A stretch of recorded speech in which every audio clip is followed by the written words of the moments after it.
Hey up and welcome back to the channel, and I'd just like to take the opportunity first off to thank every single one of you who have subscribed to this channel, The Bingley Wheeler.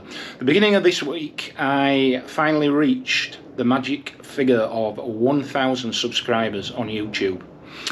I didn't take to the air to brag about it straight away, because you know how it is.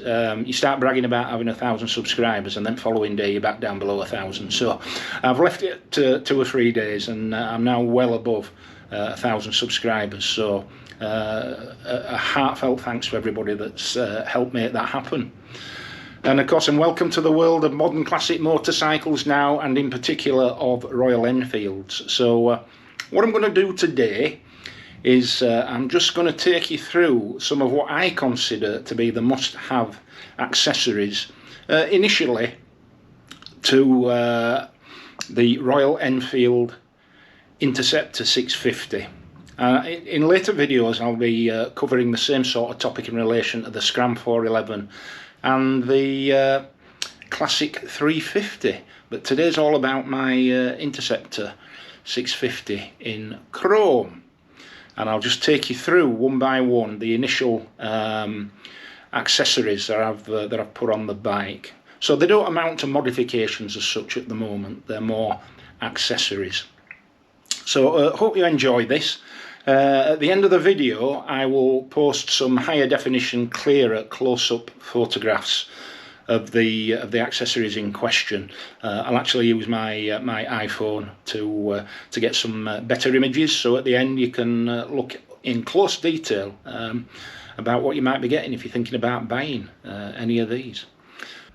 Right, so the first thing I should do really is apologise for the state of this garage. I'm having a bit of a makeover over the winter. It's going to get all tidied out and repainted and what have you. So at the moment it looks like a bit of a junk shop. So please bear with me. And if you keep seeing in your peripheral vision a Ducati Panigale, that's not mine. I'm just storing it for a friend of a friend for the time being. So I won't be seen dead on one, so don't worry about that. This is all about the Royal Enfields. So accessories. So the first accessories that I put on this my Royal Enfield Interceptor 650 Chrome Mark II Euro 5 were engine bars, and I hope you can see there that they're quite subtle. That they're nothing like the ones on the Classic 350, but they're very, very functional. So in the event of a drop, obviously we'll see there that those expensive alloy engine castings would be protected. So those are the chrome small engine bars, and they're from Hitchcocks. Royal Enfield themselves do something almost identical. It just happens to be Royal Enfield branded at the top there, which these aren't, but they're basically the same item. So that's chrome engine bars from Hitchcocks. If you look back 3 or 4 videos, I have posted a video on how to fit these, because they're not absolutely straightforward like the rest of the accessories that I'm going to show you. So have a look at that if you will, and I'll put a link to Hitchcocks and this product in the description below. So that was the first one, and it's the first accessory I put on any bike I get really, are engine bars, crash bars. The second accessory that I put on this bike was the Enfield Precision alloy oil cooler protector. The OEM part is a flimsy plastic mesh affair. This is much more substantial, much more durable, and it has a bit more cosmetic appeal. And again, this is from Hitchcocks, and it's very, very straightforward to fit. Just a couple of screws at the top there, so nothing difficult about that at all. Just make sure when you do come to fitting it that it's the actual screws for the oil cooler cover that you remove, and not the mounting screws for the oil cover itself. Okay, the ones you need to remove are screws, the ones you don't want to remove are bolts. So just bear that in mind. You'll gather that's a schoolboy error that I made. Okay, so moving on, while we're still at the front of the bike, the next accessory, and it's fairly innocuous, but makes quite a significant difference to the comfort of riding, are these here grip puppies. I found when I first started riding this bike that after a protracted period the heel of my palms began to get quite sore. That might be something that's peculiar to me and my riding position, but can I say, having fitted these grip puppies, that has improved dramatically. They bring a lot more comfort to the riding experience. They're only sort of £14–15 to buy, very, very easy to slip on over the grips, whether they're the OEM grips or these Oxford heated grips that I've fitted. Very, very straightforward. Just a little bit of detergent there right at the start, and they push straight on. Great bit of kit for not a lot of money, and quite a lot of bang for your bucks. And while we're round about there, you can probably see here I've fitted the Tech bike parts, CNC aluminium levers, and that there obviously is the brake lever, and that's very, very easy to fit, very straightforward indeed. It's just a matter of a 10mm nut under this screw here, and then that's just a slot head screwdriver. It's just a case of removing that on the OEM lever, popping the OEM lever out, popping this one back, and just ensuring here that the little spigot there, if you like, engages with the master cylinder, that little rubber bit there. And that's all you need to do basically. These are a big improvement. The stock levers have no adjustment for span, and I found them quite difficult to operate because the span was too great for me. But I find these on the lowest setting, here's the adjustment here, are perfect for me. The clutch, slightly more complicated to fit, but not at all difficult. The main thing to consider is you will need to loosen and move to one side this assembly to which the mirror and the brake receiver is attached, because otherwise, because of this switch assembly here, you won't be able to remove the old lever or put the new one back in. There's not enough space, so you just need to undo these two bolts here and move this assembly about an inch to the left there, and then it's a simple matter of taking the OEM lever off.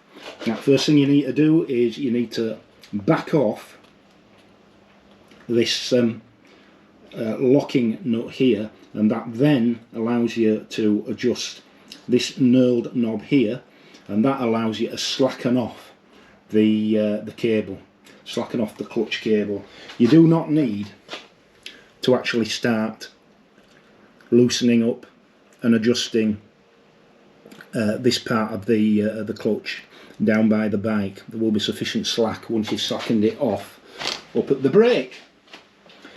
But one bit of advice I will give you as well, if you're doing this, is please take out the clutch lever micro switch first, because if you try and put the new lever in whilst that switch is in place, you're going to damage it. And if I can just show you underneath here, hopefully you can see that there is two Phillips 2 screws and a little assembly there, and once those screws are removed, they're not captive screws, they are loose, so don't drop them. Take those screws out, put them somewhere safe, and then just pull out that switch assembly. It's dead simple. And then it's just a matter of refitting the new lever. If you find you don't have enough slack there, all you need to do is come back down here and give that a little push, and that'll give you sufficient slack to be able to insert the clutch cable into the new lever, and then just bolt it back together again. So fairly straightforward, about half an hour of a job. So those are the Tech bike parts, CNC aluminium brake and clutch levers. They're also available in anodised black.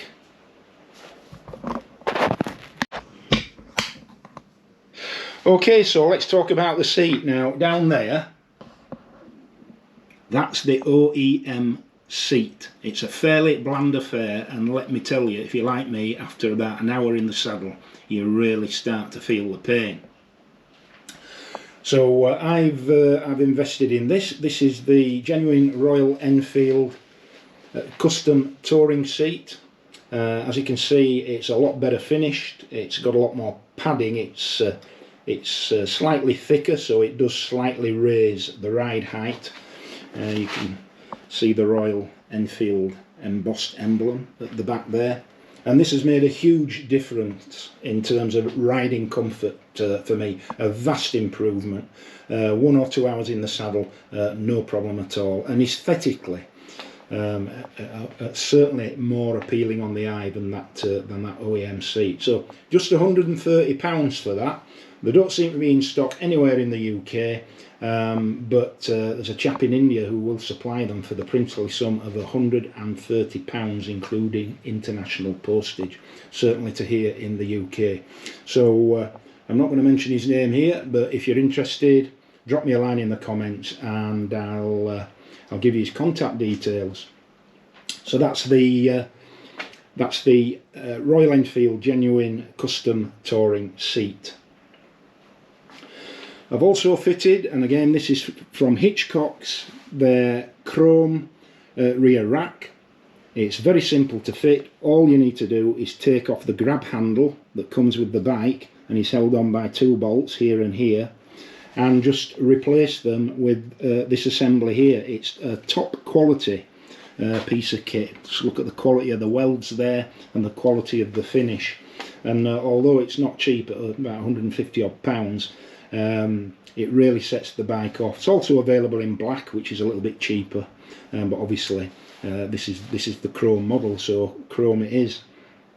And with that I got this as well, and again this is from Hitchcocks, but it's custom made to fit the profile of the rear rack here, and it is expandable. You just undo this zip here and you get a very usable piece of space. Plenty of room for pork pies and sausages. So that's that. And I think, apart from the fact that I've wired the bike up for my Gerbing heated gloves, and also, as you can probably see there, wired up for the Optimate to keep the battery in pristine condition. All 3 bikes are on Optimate 4s. Which just leaves the exhaust to cover.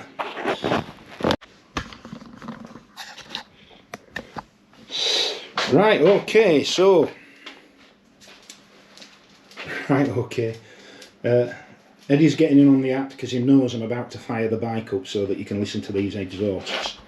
So I have replaced the very heavy, very large chrome OEM exhausts with these aftermarket exhausts by a company called Lextek. Now there's a number of companies that make aftermarket exhausts, both full systems and end cans, for the Interceptor. There's a company called Zard, and they look fantastic, but they're best part of £600. And there's the Scorpion exhausts, they're for £500, but these are a lot cheaper. These were for both cans and all the fittings and everything came in at just under £300, so great value for money, and they are top quality. The polished stainless steel finish is excellent, and as you can see, all the fitting kit comes with them, the additional brackets and sleeves and what have you, and really set the bike off. And of course, it's not all about looks, it's also about sound. So the silencers are in, they are removable, the baffles are removable, but I've left them in and you can have a listen now to how they sound. Just be prepared for Eddie to get a little bit excited when he hears the fuel pump prime up.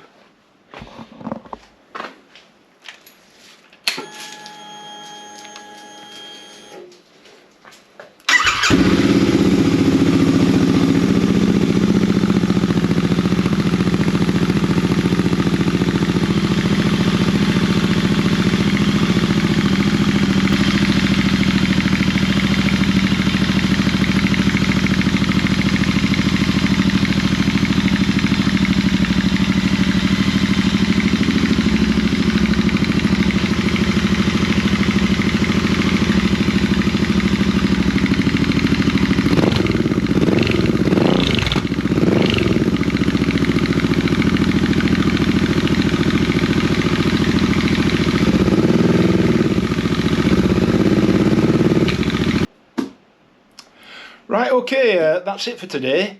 Thank you so much for watching.